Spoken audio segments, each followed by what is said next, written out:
Du nouveau sur le plateau de C'est bon de savoir, des programmes à couper le souffle. Retrouvons-nous tous les lundis soirs pour notre capsule Bonjour la semaine.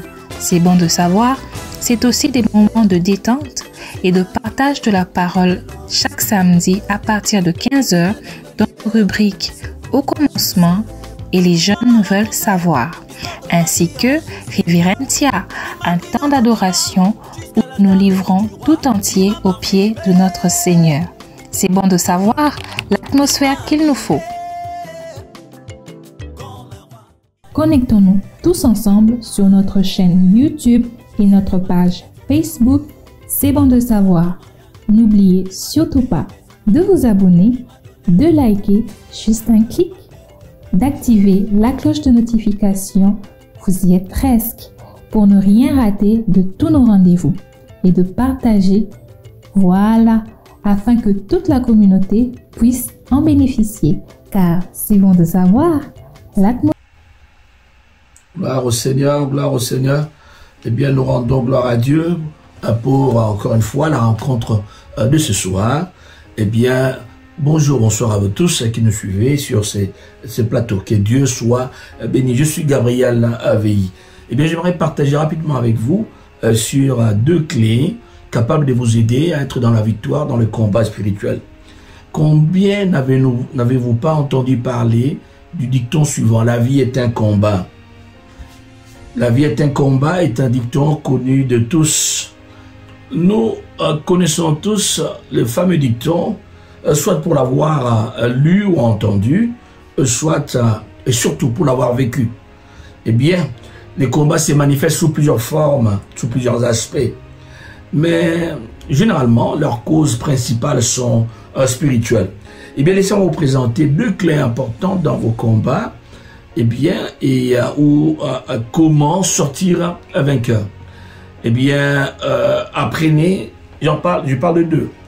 Vous devez apprendre à identifier votre géant. Laissez-moi, si vous permettez, vous tutoyer. Apprends, identifie ton géant. Et David savait qui se trouvait devant lui. La promesse avait été faite, mais sur son parcours, il a eu à croiser un géant. Il fallait que le géant tombe pour qu'un jour il se retrouve sur le trône. Il a connu sur son parcours deux grands géants. Il y avait les géants Samson et ensuite il y avait Saül le roi. Eh bien, tous les deux sont tombés. Tu dois être capable d'identifier ton géant. Et ceci est très important.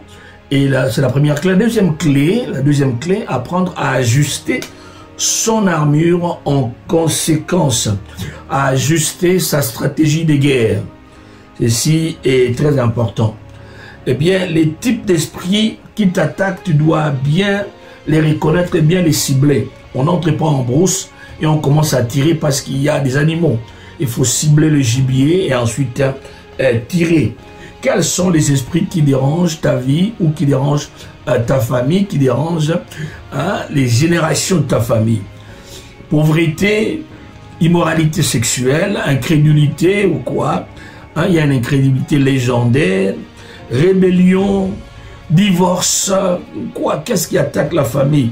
Sorcellerie, affliction multiple, des maladies sans nom, des situations sociales compliquées, un envoûtement sans précédent, une malédiction interminable. Eh bien, être capable de dire, de les identifier et de dire j'en connais, eh bien, je peux le citer par le nom. Gédéon savait qu'il devait combattre les Madians. Moïse avait affaire aux Amalécites, Amalek. Eh bien, quels sont les esprits qui attaquent ta famille? La stratégie du combat et même les munitions sont déterminées par les genres d'ennemis devant qui tu te trouves.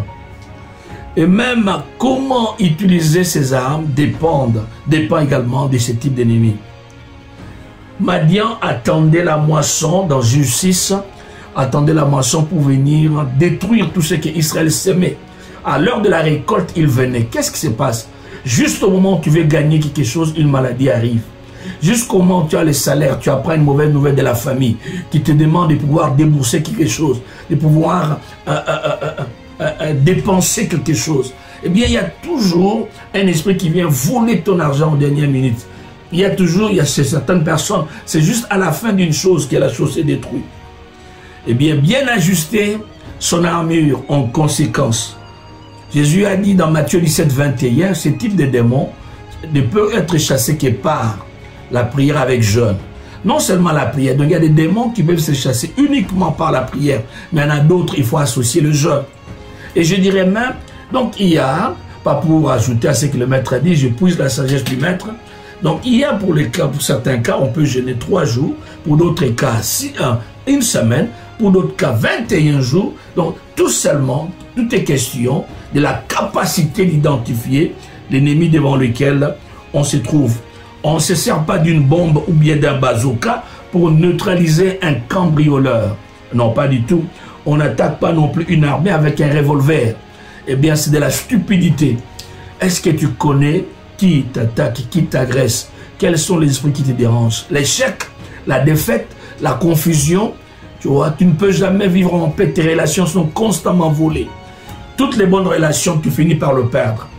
Tu ne sais pas les garder. L'ennemi vole tes relations, tes connexions de destinée. Tu dois t'élever. Tu dois t'élever. Et si tu ne connais pas quelle armure utiliser, comment manipuler l'arme que tu as, il importe que tu demandes conseil auprès de ton pasteur, auprès d'un coach spirituel, c'est pas d'un guide spirituel, et qui peut prendre soin de toi et t'aider à savoir sortir. Élie savait qu'il avait affaire au prophète des Baals et d'Astarté. Samson avait affaire aux Philistins. À qui as-tu affaire? Est-ce que tu les connais?